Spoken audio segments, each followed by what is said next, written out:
Welcome to algorithm video series. In the previous tutorial, we talked about count of occurrence problem.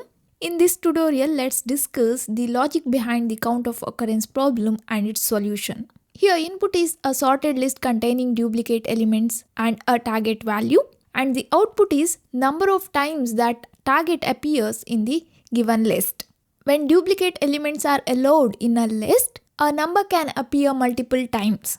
And if you want to know how many times a particular number appears in the given list, we can use this count of occurrence problem. For example, here we have a sorted list with duplicate elements, right?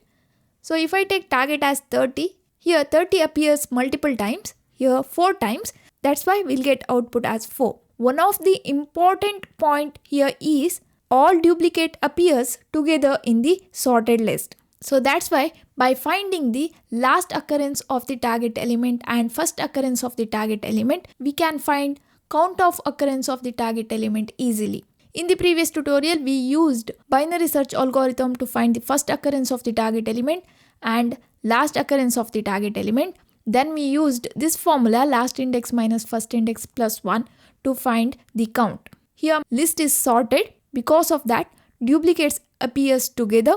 So by finding last occurrence and first occurrence of the target element, we can find the count easily. If list is not sorted, then this method doesn't work here.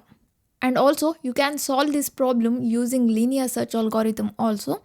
What we need to do is we need to compare the element with the target element one by one. When we found the target element, we need to update count.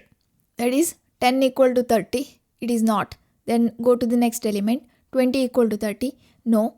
Then go to the next element, 30 equal to 30, yes, take count as 1, then 30 equal to 30, count as 2, 30 equal to 30, count as 3, 30 equal to 30, count as 4. Here list ends here, so we'll get count as 4. But when we are dealing with the large data set, efficiency of this method is very low because we need to check every element of the list one by one. So if we have 100 elements, we need to compare the target element with the 100 elements. Okay, so this is about count of occurrence problem. That's it for now, guys. Thank you for watching. Don't forget to subscribe to my channel. I will meet you in next class. Till then, take care.